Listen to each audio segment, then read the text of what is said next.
Welcome to Singapore. In this video, I am going to give you a brief rundown on the sights and attractions in the city. With over 60 attractions to cover, we have broken our complete guide to Singapore video into two parts. This video is part 2 of our complete guide to Singapore, and covers over 30 attractions and tourist locations on the eastern side of the island city.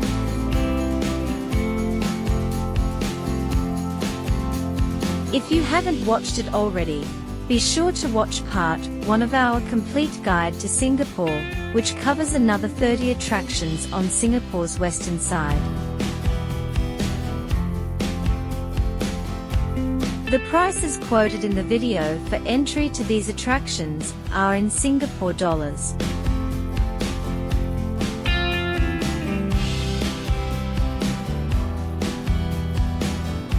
So let's start with the central inland area of Singapore.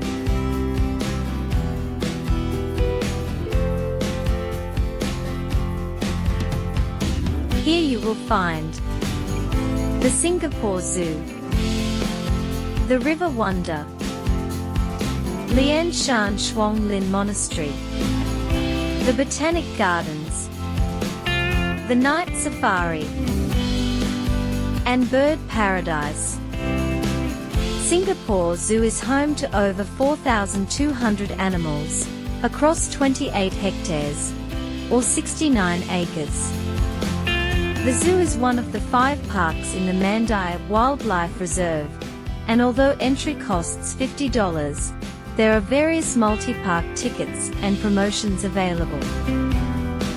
It is an extra $8 if you want to feed the giraffes. River Wonders is a river-themed zoo and aquarium.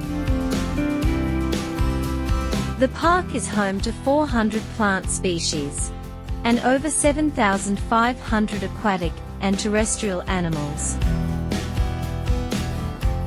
It is home to threatened species, such as the giant panda, manatee, the Indian gharial and the Mekong giant catfish, that are housed in themed exhibits that mirror iconic rivers of the world. Admission cost is around $45.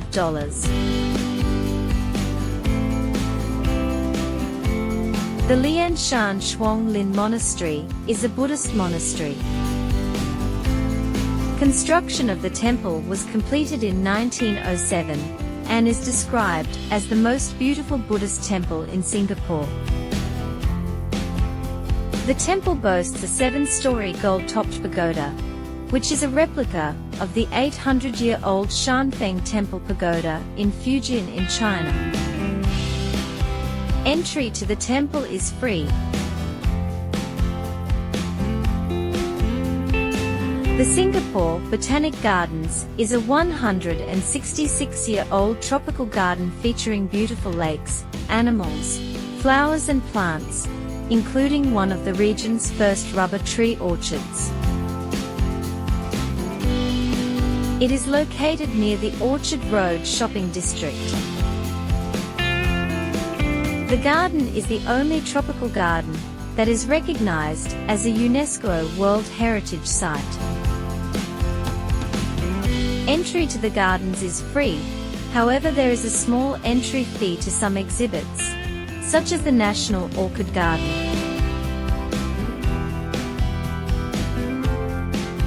At this point, can I ask you 2 things? If you have any extra information that will help others, please add a comment. And if you find this video helpful in any way, please give us a like. And if you haven't already, please subscribe to our channel, and we will give you the lowdown on other places that you might be interested in exploring.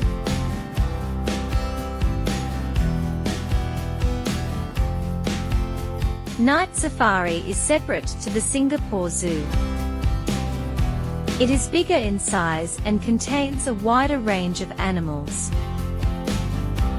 The Night Safari has 4 walking trails and a safari adventure tram, so you can meet over 900 nocturnal creatures. Tours are 2 hours duration, and solely conducted in English. Visits to the night safari cost $56 and must be booked in advance.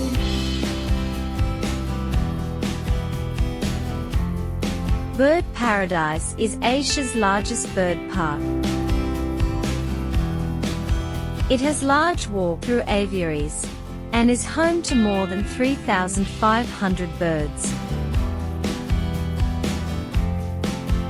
Entry costs $50, plus an additional $8 if you want to feed the birds.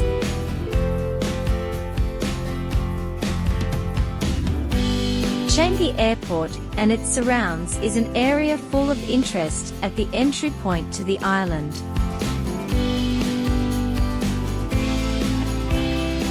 The attractions here include Jewel Changi Airport, Changi Airport itself, the Singapore Sports Hub, East Coast Park, the Changi Museum and Chapel, and Changi Village.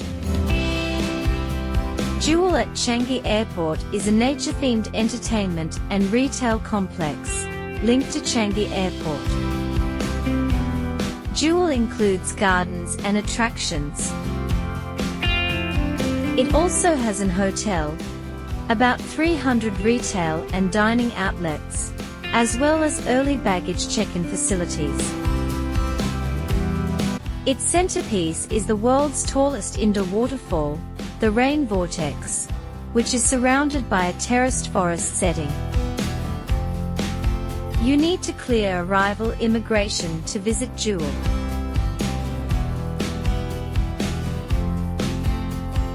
The Changi Airport has been rated as the world's best airport for 8 consecutive years. The Cactus Garden and famous Butterfly Garden are free to enter, and along with the swimming pool can be accessed while in transit without going through immigration.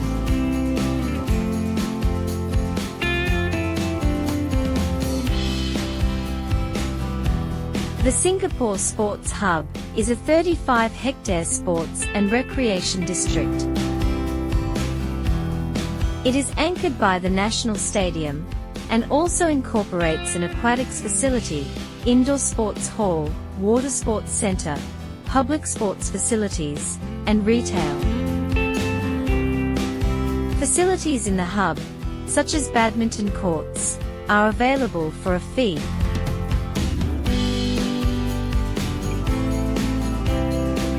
The East Coast Park is a beach and a park, built on reclaimed land on the southeastern coast of Singapore. The park boasts that it has recreation for all, and has a diverse range of recreational, sporting and dining activities including playgrounds, cable ski, a skate park and gardens.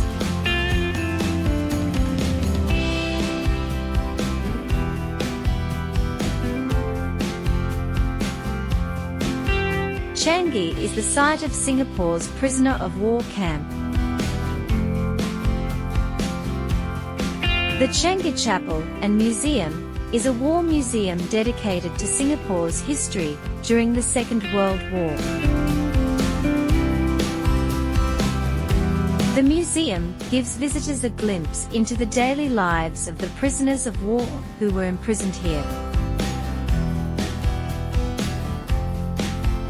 The museum is open Tuesdays to Sundays and costs $8 to enter.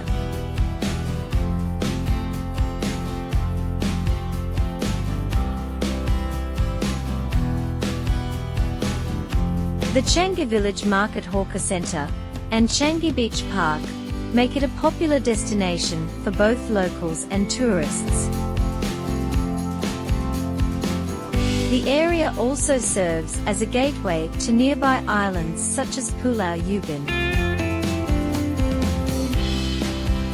Pulau Ubin is described as a paradise for nature lovers. The island has an observation tower and a looped boardwalk, offering views of the plants and birds in the wetlands. The ferry from Changi Point Ferry Terminal costs $4, but does not run to a regular schedule.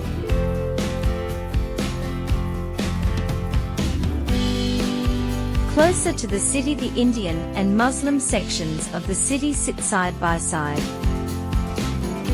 The attractions held in this fascinating area include the Little Indian District, which has Bugis Street, Little India Heritage Centre, the Tekka Centre, Teng Niah, Sri Veeramakaliammen Temple, Sri Srinivasa Perumal Temple, and the Kampong Glam district, which has the Sultan Mosque, Malay Heritage House, and Arab Street and Haji Lane.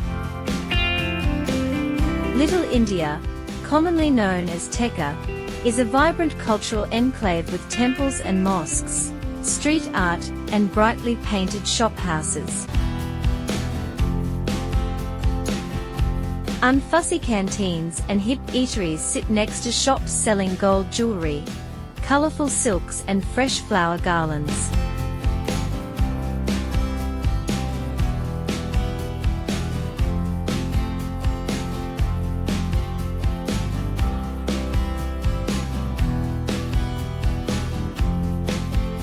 Bugis Street is billed as the largest street shopping location in Singapore. The market has over 800 stores on display, selling everything you could want, including CDs, souvenirs, t-shirts, shoes, jewelry, knickknacks and other fashion items. The Indian Heritage Centre is a cultural centre and museum that showcases the culture, heritage and history of Indian Singaporeans. The 3,090 square meters centre was launched in 2015. Entry costs $15, although extra payment is required to see special exhibits.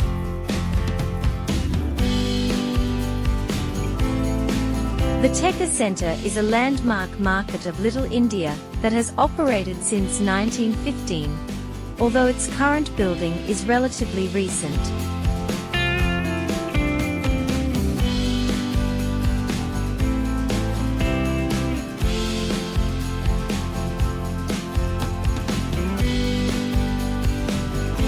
The former house of Chinese businessman Teng Niah was built in 1900.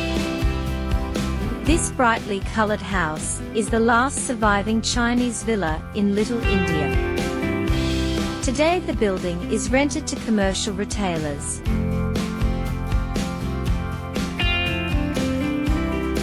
The Sri Veeramakaliammen Temple is a Hindu temple that was built by Indian pioneers in 1881. The Sri Veeramakaliammen Temple is free to enter, although donations are requested from tourists.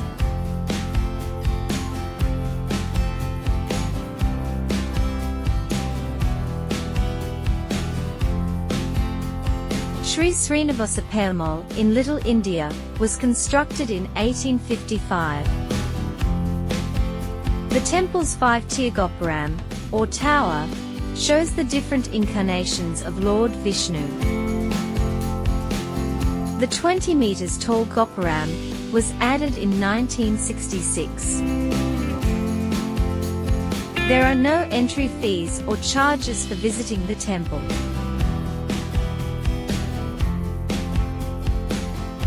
Kampong Glam is known as Singapore's Muslim Quarter.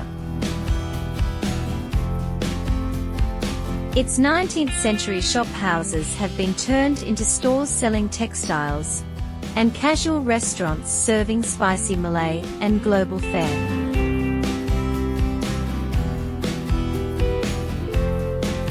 The Sultan Mosque was built in 1824 by the first Sultan of Singapore. The mosque is a focal point of Singapore's Malay community. Admission to the mosque is free.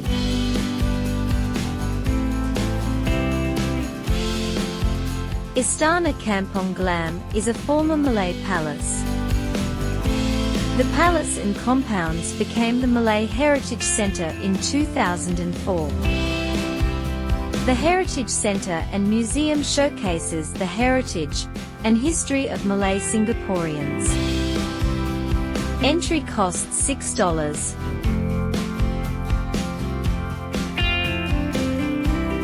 Arab Street and nearby Haji Lane is the smallest of all the ethnic enclaves in the city.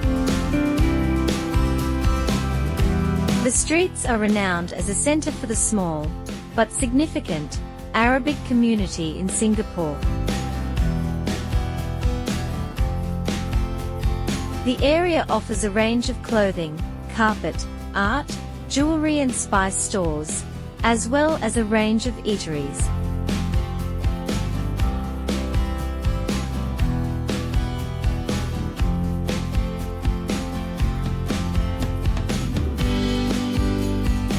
South of Kampong Glam is the Civic District. Singapore's Civic District, also known as the Colonial District, is a historic area rich in cultural heritage and architectural landmarks. This former British administrative enclave is home to many grand colonial buildings, modern architectural marvels, superlative museums, parks, and the track for the Formula One night race.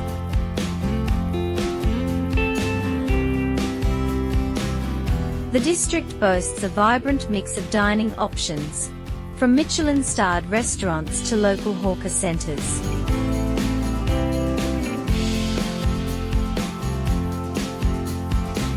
The area holds most of Singapore's historic buildings from its time as part of the British Empire, including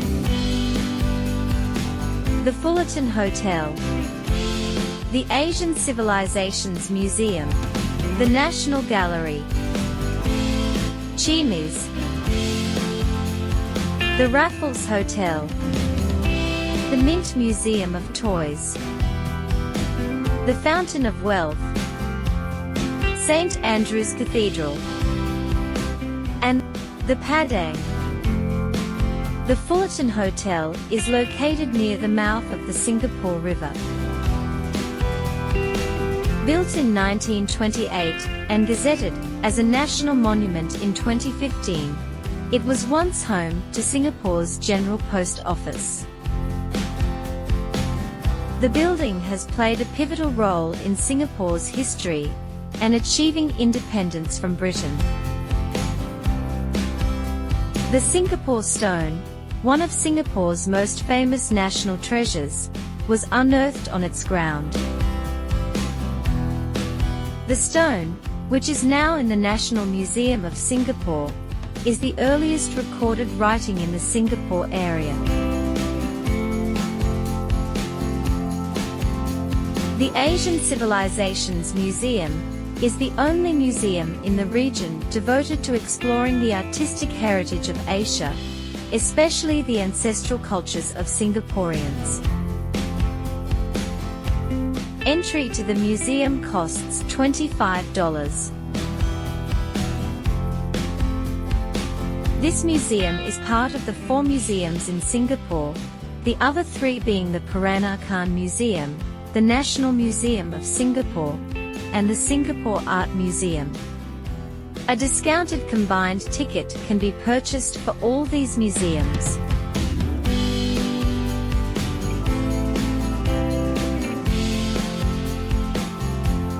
The former City Hall and Supreme Court became a national monument in 1992. These buildings were converted into the National Gallery of Singapore in 2015. The National Gallery has over 8,000 works of Southeast Asian art that date from the 19th century to the present day. This is the largest public collection of Singaporean and regional art. It is 64,000 square meters, making it the largest visual arts venue in Singapore. Entry costs $20, although there is an additional charge for special exhibitions.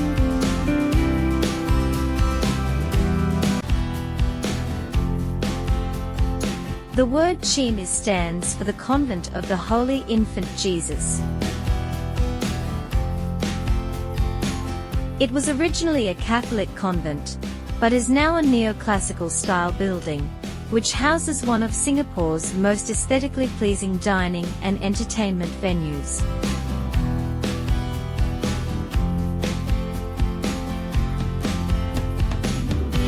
The Raffles Hotel was built in 1887, and is recognized for its period architecture and decor, luxurious accommodation, and fine cuisine.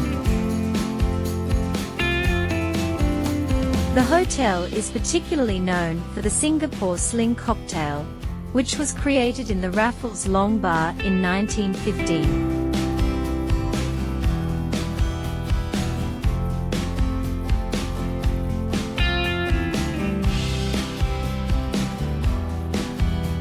The Mint Museum of Toys is a purpose-built museum showing a private collection of vintage toys.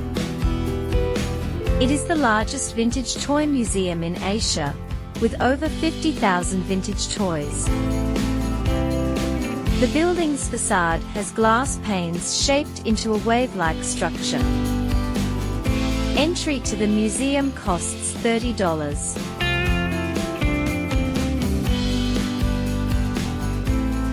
The Fountain of Wealth is located in Suntec City, one of Singapore's largest shopping malls.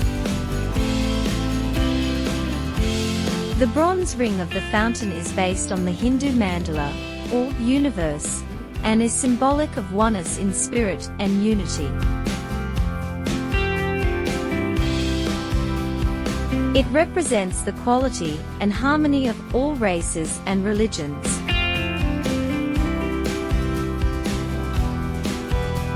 During certain periods of the day, the fountain is turned off, and visitors are invited to walk clockwise around a mini fountain at the center of the fountain's base, 3 times for good luck.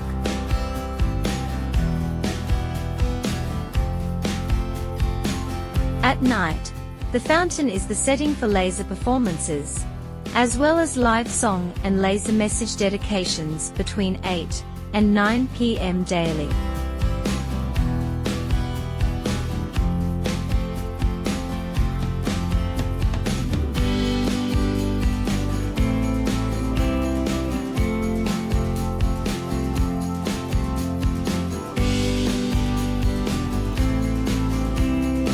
St. Andrew's Cathedral is an Anglican cathedral. The church has existed on the site since 1836, although the current building was constructed in 1861. Entry to the cathedral is free.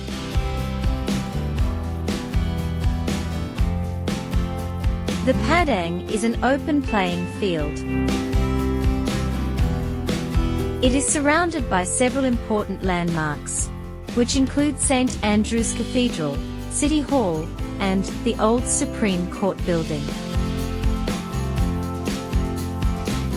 It has historically been used for significant ceremonies including National Day parades and the signing of the country's independence.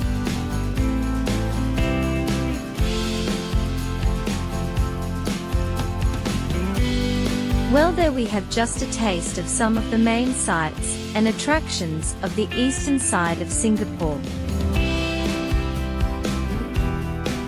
This part of Singapore has so much to offer, and I must have missed some places. I've only had time to give a glimpse of these attractions, and I am sure you will find more in-depth information on those that appeal to you. There are some excellent links below to help with this. If you haven't watched it already, be sure to watch part 1 of our complete guide to Singapore, which covers about 30 attractions on Singapore's western side. Hopefully these videos will help you plan your holiday, so that you make the most of your time touring this diverse and fascinating city.